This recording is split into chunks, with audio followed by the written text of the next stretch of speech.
Hello and welcome to our music show. Oh, thanks for having me. Yeah, good to see you, Mo. How you been, man? I've been pretty good, holding on. That sounds about right. But, we're here to talk about music. So let's start with when did you first learn to play? So I guess I was between the age of 4 or 5. We were in this kind of shop. I'm not sure if it was a music shop or not, but they had these violins on the display. And I have that image in my head. And I guess after that, I was just bugged my parents. I want a violin. And my dad was a musician, so he had some sort of idea of how, how this kind of thing can start. And I guess not shortly after that, they went and did it, I asked for it, and they provided. And so I started. I had this little cardboard violin. You play for 6 months or something. You've got this wooden bow, and I remember being up in my room just practicing. I don't know if there was an audio track or not. I was just miming, but just keeping it up on my shoulder, just step one. And yeah, just kind of starting there. Apparently it was my idea. I don't know if it was my best idea. But yeah, it kind of stuck from there. Yeah, that's cool. What kind of music did your dad play? So my dad, I guess, mostly was interested in choral work. He sings tenor and bass. And he's done a lot of conducting. He also did some cello when he was a teenager. He wasn't really able to pursue that as much. I think it was something that he wanted to do, though.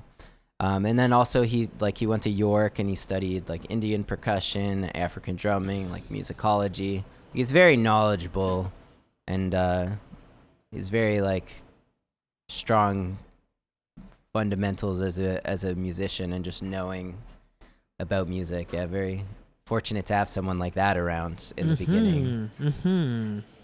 Yeah, and it sounds like it was a really good foundation to have because you could see someone older than you that was engaged with music, which would have made it feel more legitimate. For sure. And there would be, choir rehearsals at home. There'd be holding sectionals. So, I'd be, a little kid kind of peeking in on the rehearsal, what's going on, and seeing all these people, kind of like surrogate aunts and uncles. And this would happen a decent amount while I was growing up, and even just hearing their conversations and stuff like that. So it was very much all around, and there's a piano in the house, music playing constantly, all sorts of stuff, anything from a lot of Hendrix. There's African music, a lot of this guy Baba Mal. Oh, I know him. Growing up, yeah. I think my dad actually got to meet him once. Yeah, I'll have to confirm, but I'm pretty sure.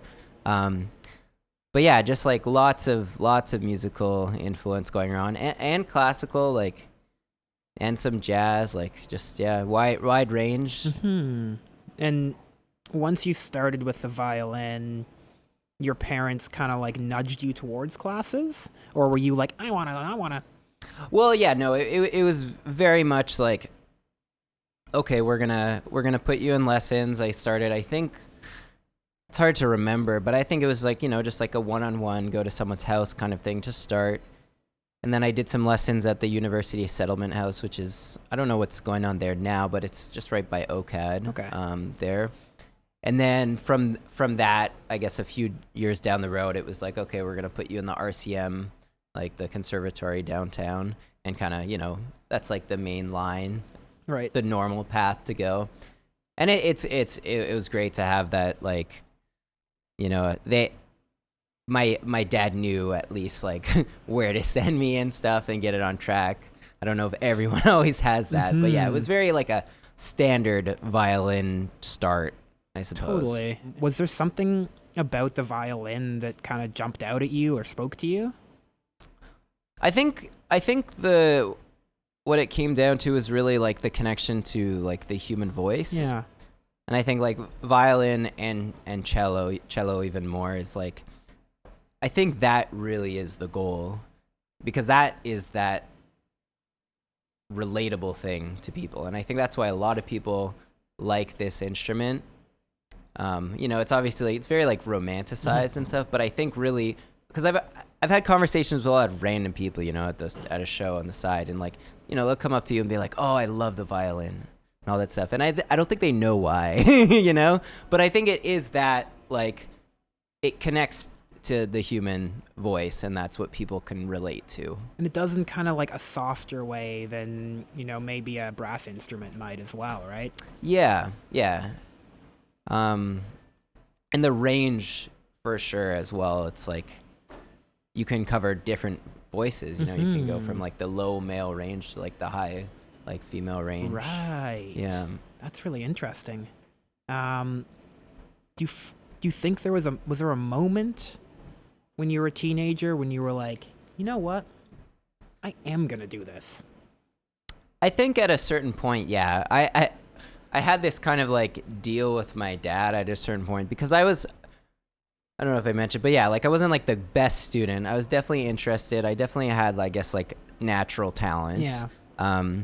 But I wasn't always pursuing my technical studies as much as I could, or, I might be like a bit difficult with my teacher and not practice enough. So there was a few years there where I was like, well, I want to quit. And my dad said to me, well, if you still want to quit by the time you're 16, then you can quit. And of course that never happened.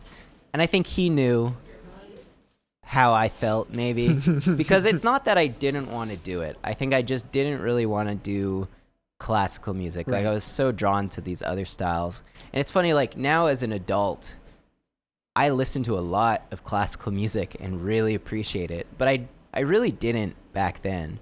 And that might just be the actual, like, the conception, like, that society has of classical music, that it's kind of like this, like, snobby, upper class kind of thing. But in reality, like, you listen to classical music, it's some of the most, like, hardcore shit, really. There's something interesting about the formal training you kind of need to get into classical music that I imagine for you when you were learning it might have been a touch dry for like, an 11-year-old. Yeah, I guess, yeah, it connects, I get to that kind of expression. I think I wanted to express myself, but that was not the medium that I was going to be able to do it at. And I was getting into like blues, and I heard some like Django Reinhardt, like some records at home, and that was like captivating. That was like, okay, there's something that I can really do with this instrument, and I think it's like super cool, but I can't do it through this. But little did I know I would need that classical foundation, and there's a lot of stuff that happened later in my life that I had to kind of go back and compensate for. But yeah, so it's just kind of this confusion at a young age. Well, and like, you say you hear blues and something about that taps into your self-expression. Like, what is that? Is it just a feeling? Yeah, and it's funny, like, I was just talking about, like, the human voice and stuff, and I think, obviously, in classical music, there's stuff like that, but I think, more like blues and jazz and, traditional forms of music, those are a lot closer to the human voice. So there's a connection there where it's like, oh, okay, like, I can use this instrument to do that, but it's like, how am I going to get there? Right. Yeah. Right. Was there a moment when you understood what it meant to be a musician, given that your dad played a lot? I think to some degree, yeah. I mean, there's definitely there's always been like straight honesty, like never any sugarcoating. So I had an idea of like, what some of the struggles of trying to be a musician might be. Somehow they didn't deter me. I've never really like wanted to have like too much. I like this music pursuit is, I feel like, fulfilling in its own right. But yeah, I mean, I guess just having like those kinds of people to look up to as well, like you kind of see, like I find with musicians in general, I mean, obviously not everyone, but they are kind of like special people. They do have this kind of insight into some things that can relate not just to music. And Totally. I think it comes with this kind of self-isolation to some degree, and like, deep thought and contemplation, which, many people do in other ways, but it's like, it's so ever present if you really are going to be a musician. And you have a way of expressing those deep thoughts. Your instrument is your voice.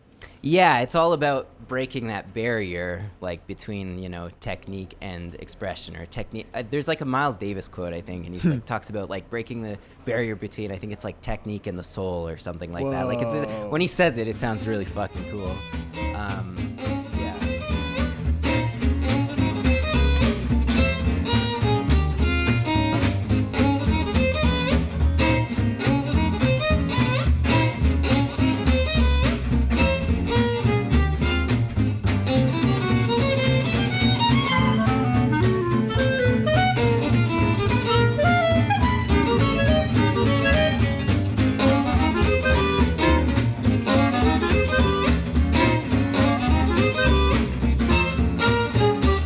So, like, given how technical it is to play the violin, you're a very self-expressive person. How do you manage to express yourself within the technical, like, limits of a violin? Okay, yeah. So it is this kind of like ongoing internal battle, right? And it's like with the violin as an instrument, I find that there can often be these disconnects because so much of playing the violin is preparatory, especially in like the classical idiom, you can run through things like thousands of times. You can work on a piece for 6 months. You work out every bowing, every fingering, every shift, those kinds of things. And then when you're in an improvising environment, you don't have time to do that stuff. You can work out like some licks and all that kind of stuff, but I find like I really have to find a balance between the expression and the technique and approach it in some different ways. Like, sometimes I'm focused on, okay, like the sound is going to come from my right hand today. Like this is what I'm focused on because I'm trying to expand like the textures I'm using, and really like 90% of violin playing is your right hand. And then, you've got all this shit you have to deal with on your left hand. And, both of them can be good, but then you also have to bring them together. And, you have to keep the fucking thing up. And, with some other instruments, it's a lot more direct. Yeah. Like, I play a bit of trumpet, and, like, the sound, I feel it just comes out naturally because it's just right there. It's, like, connected to me. And it's an immediate thing. Whereas I have to have, the neurons fire off to both hands. And I have an idea as well in the mix, and I have to make sure I'm playing in tune and all this stuff. So there's like a fine line that I find like I'm still like riding it, it's been, and I think it will always be, maybe it will get more comfortable. Yeah. But I think I have to continue being kind of like a scientist for myself. Because there's so many ways to go about it. There's a lot of like good improvising violinists to hear, especially, in like the last like 20, 30 years, like the forefront is, it's like totally changing, and there's some great influences from the past. But like, you'll see that all these people, they do it in so many different ways, and it's really perplexing. And I think some of it comes from just like, we're all literally like different, like our bodies, like even just from the physical sense of it, like, you might look at someone else's playing and think, okay, I'm just going to like implement that into my playing. And it just doesn't like work. Or maybe that's because like where their perception of like where the sound is coming from is going to be different from mine. So I think it is that it's this constant search of like, I need to have this like place to go to, like to where the sound is truly coming from to stop that disconnect. Like I have to override the automatic response. But I also can't be on manual all the time as well. It's like, it's super like, I don't know. It's pretty crazy going back and forth with this. Sounds like to someone who doesn't play any instruments, that sounds so overwhelming and so mentally challenging to navigate. Like, how? Yeah. Well, and that's the thing. It's like just it's this ongoing thing, and like, luckily I've had people to push me along. I've had a lot of resources. Yeah. Like I got to study with Drew Jureka, who in my opinion is like one of the greatest, like, not just as a violinist, but I think like his musicianship is like impeccable. And like he taught me a lot of how to keep that kind of balance, because it's really important to, you have like your musicality and your technicality, and you can't really have one without the other. Right. Or you can have one more than the other, but you won't get what you're looking for, I think, until you find that kind of balance. And so it's like, I don't know, it's like this tightrope act that I'm constantly doing. But, through the years, I go through these phases where it's like, no, this is it. This is how I'm going to play now. And then that wears off in like 2 months. I'm like, shit, like, I don't even know if I liked any of that. But then, you go and you find something new and you're like, wait, that stuff back there, let's like revert back and like implement and like combine them together. And just figuring out just like how to use the instrument, because I don't want to assimilate other styles of music to the violin. And I think that is one of the things that's very difficult with playing like orchestral instruments in an improvising sense, with, not as much history or like resource. There's like 5 to 10 like really notable like improvising or like jazz violinists from like 1900 to like 2000, but for that there's like thousands of horn players, right? Great improvisers, but which I borrow from, of course, and I try to emulate that, but I still have to deal with the fact that I play this instrument. Yeah. In a vacuum, in a perfect world, is there a way of playing that you would always want to like fall back into? I don't think so. I mean, I think like, I talked a bit about how I wasn't like the best student when I was a kid and stuff. One of my little qualms with myself is like, well, what if I had just gone super hard, did all my classical stuff like super fucking good, and had all that facility? Maybe I would be fine, maybe that would have ironed out the stuff. But at the same time, like, I think about this kind of stuff and it's like, well, my musicality wouldn't have developed in the same way by any means, because the way I think I open my ears up and like take in all this new music is because I kind of put all that other stuff on the wayside for a while. So it's this thing where it's like, it happens the way that it happened, and then you go forward from there, because it's never, you can't think it back like that. It's just not going to work. No, life doesn't work that way. Now, when you say musicality, what do you mean by that? I get like your sense for hearing ideas, I guess emulating ideas, making them your own, being open to different ways of approaching music completely, because there's you look all over the world, there are obviously these similarities, but some of it, like the fundamental level, it's like so different. And over the past like 5-10 years or something like that, I've gotten so much more into like traditional forms of music. Like I really like to listen to like Indian classical music and like Balkan music, and like I got really into like fucking Mongolian like throat singing and like drone music and stuff like that, because the instrument is just used in so many different forms, and they've got these like, there's these kind of like sister kind of things going on. You look at like fiddle playing, and like fiddle players, they fucking swing hard. They're not playing jazz necessarily or whatever you want to call it, but like they swing hard, and you can take from there, put that in your playing. You can look at like the Indian classical players, like they have their intonation always like incredible, and they have such a deep understanding of rhythm. And then there's the ornamentations that come in. You can find like parallels between like Irish music and Indian music. Then you look at the Balkan stuff, like those ornaments are like, they're very universal, they're obviously not the same, but like there is this like kind of family thing going on. And that's not just restricted to the violin. You hear this with like tons of music around the world. And I try to put some of that into my playing, and that's like the Django thing. It's like this platform where you can just like really be an individual playing this music. And it's not just Django, obviously. It's like, you know, for me, it's a good medium because it's a string band and it's the violin sits there very well, right? So I have like a, you know, maybe a easier time getting my point across. But yeah, you listen to like these modern players and it's like anything goes. Like you hear people putting those ornaments into their music. Like there's players like Charles Limburger. He's this like Romani Belgian.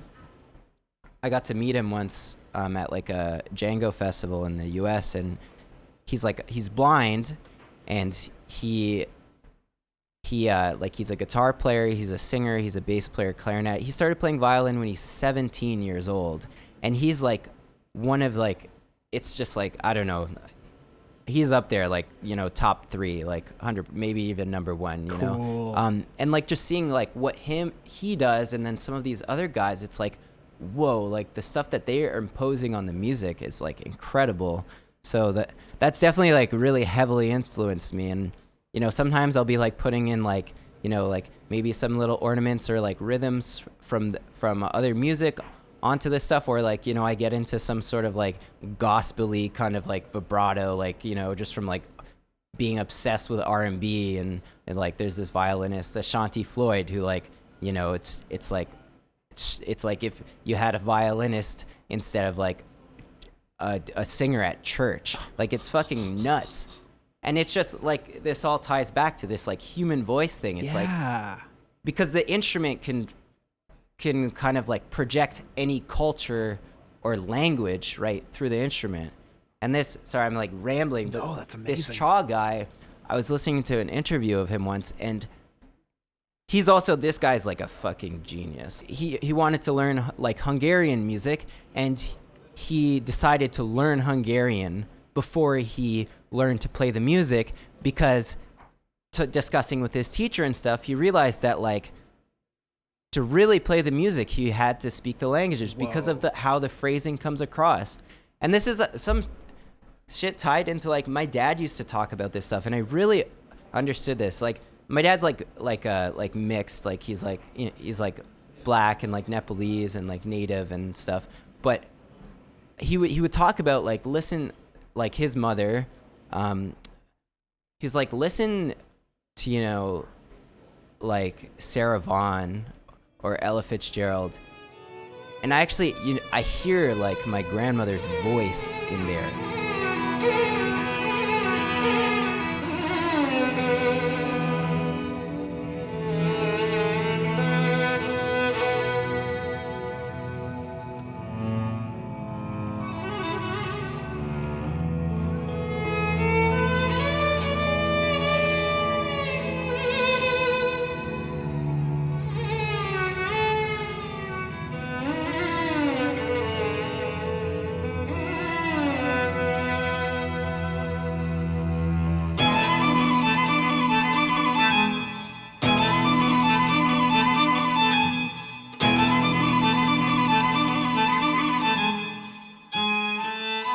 And you can hear this in like all forms of music, because it's not just, you know, music. Like it's really like conveys like culture, and you know, that like how people talk, how people interact, the space people leave, you know, like there's all these, you know, Spanish is like such a rhythmic language, and the music is so rhythmic, you know, that it's all over the fucking place. Like, yeah, I don't know.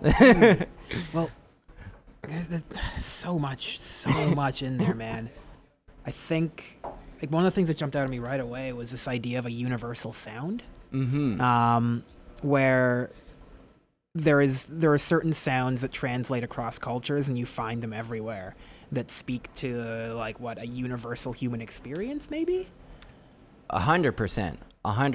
And I mean, you look, like, you know, they've done like the research, and you like go around the world, and you know, some of the scales they always start like the same, you know, pentatonic scale with like the 5 notes, but then from there, because I guess there's some reason for that. There is a reason for that. I cannot say, but from there, then you get, you know, the cultural and, you know, the personable kind of like the quirks or whatever you want to call them. Like they go in to the music, and it's a reflection, you know, of whatever that society is. Like, you can really, if you look closely, you can really see it. Totally. It's there. Yeah. Totally. And like, there's also something incredible about how every human has the capacity to take in these different ranges, these different sounds. So you have a universal sound, which universally applies to all humans. Yeah, it's fucking cool. fucking wild. And I mean, I think that's part of why we all love this shit. Yeah, right? Like, you can spend so many hours just inside your head, you know, discussing. Mm-hmm. Yeah. Do you spend hours in your head discussing? Lot of time, yeah. Maybe too much time sometimes. As my friends will tell you that. But yeah, it's really like you can just process so much. And you would have learned to play the violin on your own and then slowly started playing with other people? Yeah, so I guess, you know, when you're growing up and you're playing classical and stuff, you know, if you're going to play with other people, it's going to be in like an orchestra or like a small group. And, you know, I did like high school orchestra and stuff like that. But most of my experience has not been playing with that family of instruments. Usually I'm the only one there. And like I did all this like busking when I was like a teenager, like 14, 15, going down to like Yonge and Bloor with my loop pedal. And I don't know how I ended up going to do that stuff, but it's incredible. You end up meeting all these people, and like I got picked up by like these guys. They have like an organization now that's actually like really big. Like, shout out to like Rise Poetry. But yeah, like, you know, they were like, come to Scarborough Town Center like this Friday or whatever it was, and like, you know, do that, whatever this was, and we're gonna do poetry over it. And all of a sudden it's like I'm going and doing that and playing with those guys, or like I'm going to like, there's like a local pub in the neighborhood I grew up in, and they had like an open mic jazz thing, and like, you know, I showed interest, and my parents were very much like, yeah, we'll take you there. Like, you know, you're interested in this, like, and you know, all of a sudden it's like, you know, my dad's kind of like kicking me to get on stage, and like, you know, I don't know what I'm doing or anything, but I like want to be there. And yeah, you know, just, you know, there's like saxophone and trumpet and guitar and piano and all this stuff and drums, and yeah, not too much the orchestral side of things. No, I'm just trying to imagine this like 14-year-old kid being like, yeah, I'm just gonna like go to like Yonge and Bloor with my loop pedal. Like, what possessed you to do that? I really don't know. And I think like the person I was then, it's like I was like shy when I was younger. I mean, I'm still not like super like extroverted. But you're not when you play. Yeah, I guess. Yeah, that makes sense, because, you know, you just go out and you just do it. You don't like think twice. And yeah, I put myself in all these like weird positions. It's like all of a sudden I'm like playing someone's wedding. I'm like 16 negotiating like pay, and it's like, okay, like I don't know, like it's this whole venture for me. You know, that's on my mind for like a whole month. It's like the biggest thing that's ever happened. And then, you know, eventually it's like that stuff is just like so regular these days. I don't know. It's weird to think back that. Yeah. And like do you prefer playing on your own or with other people? I think other people probably in the long run. I think there's a lot of great stuff to do playing on your own, but I think there's a certain point where you shouldn't do it on your own completely. Yeah. Did you find it was like difficult to transition from like being the kid with the violin on a loop, busking, to actually playing in like groups with other people? There definitely was like some transition, and I'm really grateful that I got to have some of these experiences when I was pretty young. Yeah. Because, and one of the things I found when I got to music school is there's like this hesitation. And maybe it's a newer thing, because, I mean, once the music is in the schools, it's a classical form of music. Not to say that it is classical music, but like it's a classical form. It is a classical form. It is in the institution. But I got a chance to go through all that stuff that might be super awkward, being just a naive teenager. Right. So you know, and so I did get into situations, not like bad ones, but, you know, every once in a while, you know, the the adult next to me at the jam would be like, oh, like, you don't play at this part, you know, you like let this person do whatever they're doing. Maybe if you're going to do accompaniment, you know, you do it here. But it's like you need to have those experiences. I'm really happy that I got to do that early, because by the time I got to school, which I went a bit later, I think I was like around like 22. I did a bit at U of T, like half a semester right out of high school. I just wasn't ready as like a human being. Right.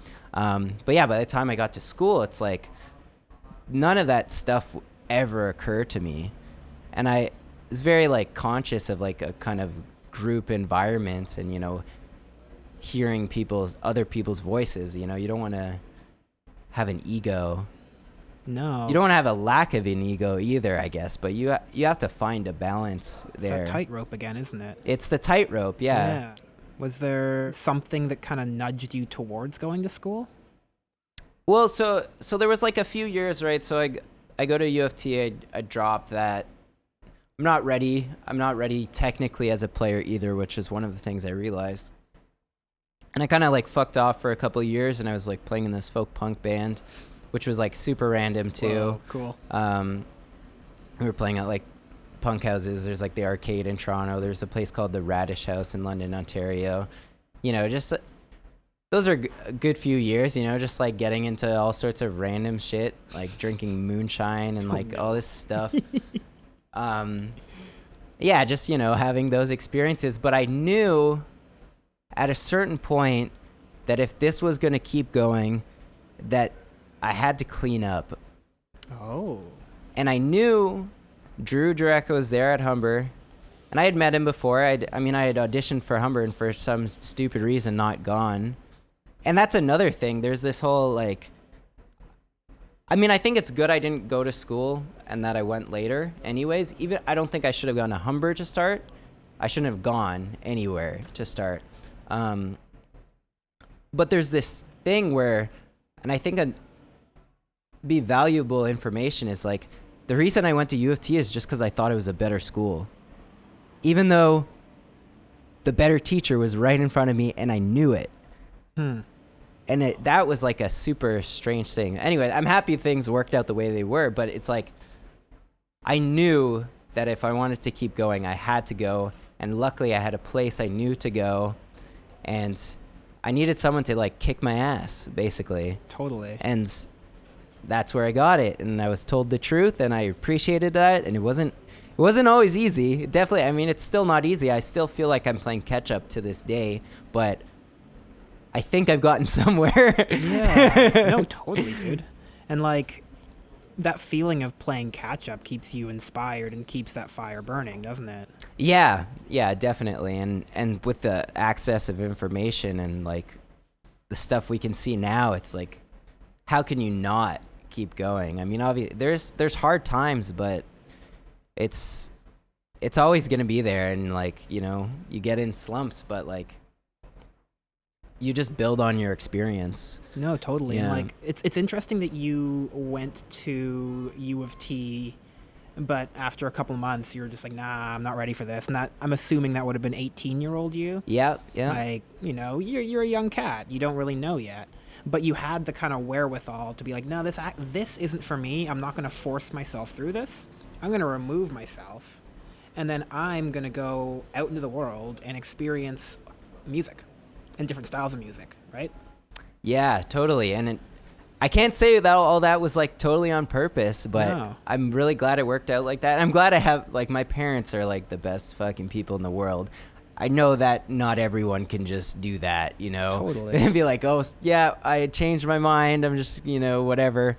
But yeah, and I got to go and like do all sorts of stuff. I got to, with the friend in the band, Taylor, from like the folk punk band, like he's like a hitchhiker, train hopper. And I got to go and we did like 4 or 5 summers or something like that, like hitchhiking out to Halifax and back. And we went up to PEI. We wanted to go to BC one year. We were going to try and hop a train to Winnipeg. We couldn't get anything to ride, so we just ended up turning around and we went to Halifax that year.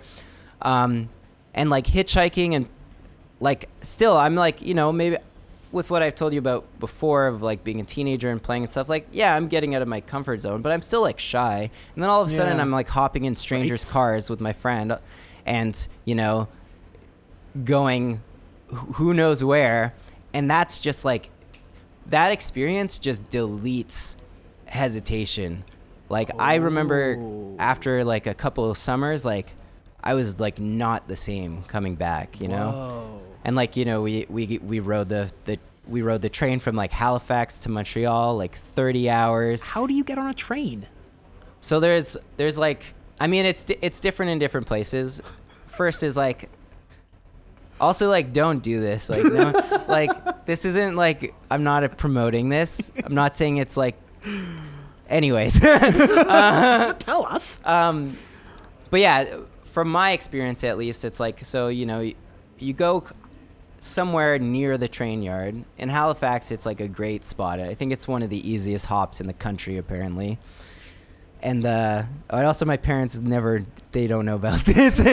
So, but I guess they might know now. And they told me not to, but I did it. And it was only once, and now I'm here, and it's been a few years. He survived. He's fine.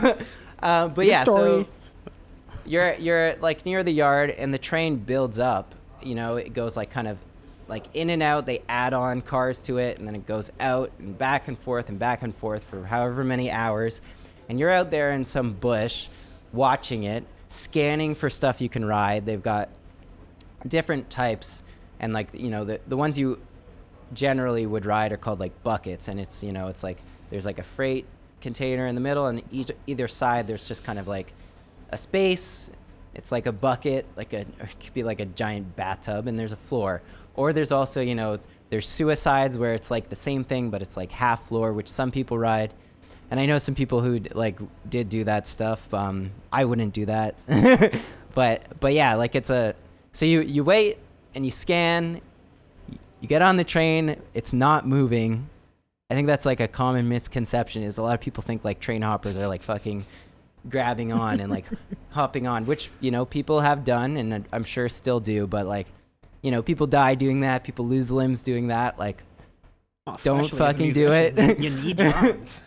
But yeah, so, you know, luckily I had a friend who's like very experienced, and, you know, we found the bucket and we got on, we waited, and the train, you know, it went, and we were on that train for like 30 hours, you know, through the night, like zipping, looking up like the stars. It was, you know, it was cold and wet for the first like 10 hours too. Like, it's not a glamorous experience per se, but it's, you know, it's that's something that will definitely stick with me for the rest of my life. No, that's like some folk hero shit. Yeah. Like, in like the legacy of North American folk music, like hopping on a train with like a banjo and a fiddle, and a fiddle, yeah, little, pretty like, cliche. Like, and then just playing some tunes as you cross the continent. Like that is a really profound thing to do, especially like in your formative years. Yeah, and like I was saying before, like, you know, you go to school and there's this culture of like hesitation or like showing too much ego or too little or whatever, and it's like, I don't know, those kinds of experiences just like evaporated that kind of stuff for me. Totally. It's like, I can't ever be put in a situation where I'm gonna sweat more now, music wise at least, you know. Knock on wood. But yeah, it's, you know, incredible. What I find so interesting is how much both inspiration and support you had, where like you had your parents behind you this whole time. Do you feel the need to branch out to other instruments to express yourself? I think it's super useful, and I wish I had done it a bit earlier. Yeah. But I still have had opportunities. Like, I play a bit of trumpet, and that's given me some insight. I play some guitar now. Nathan in the band has actually basically taught me how to play the guitar. Cool. Not that I play well, but I can like, you know, play some chords and like have a bit of an understanding, and that's really helped, I think, just with my foundation of music. And, you know, I know how the piano works. I wouldn't say I play the piano, but I can use the piano. And, you know, I try to, like, I sing for myself a bit, and, you know, you'll hear me sing a tune here and there, you know, but it's not like my main pursuit, but I do enjoy it.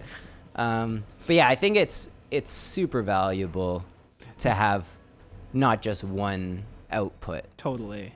Do you find when you like hit a key on a piano, it like activates something differently in you than when you play the violin? Totally. And that's like, it comes from like, there's the different like timbre of the instrument, you know, like the I don't know how to totally describe timbre. I'm sure a lot of people know it, but you know, like the texture, like the certain like sound that comes out obviously is different. And you can look at like rhythm and harmony different on every instrument. And one thing too is like, as a violinist, and one of the, I think the big issues is a lot of violinists don't really learn harmony, or if they do, it's not in a very practical way, because we're not often playing like jazz or blues or bluegrass, you know, stuff that has like, there is tons of harmony in classical music, but a lot of people don't actually understand like the movement of it.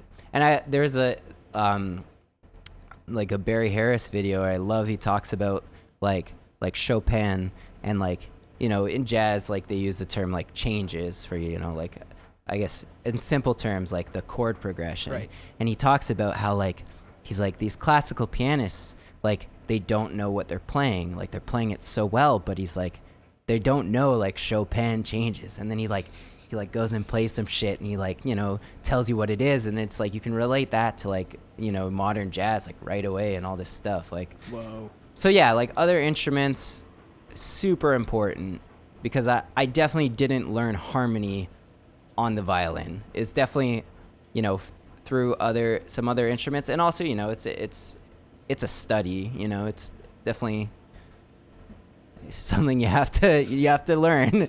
Yeah, new knowledge. Is there anything you wish you'd done differently? It's hard to say, because I want to go back and think, what if I just did all my practice and all that stuff and became like really technically proficient? But then, you know, maybe my musicality wouldn't have developed the same way. Like it happens, like it's never going to happen again, right? Yeah. So it's hard to dwell on that. Yeah. But I mean,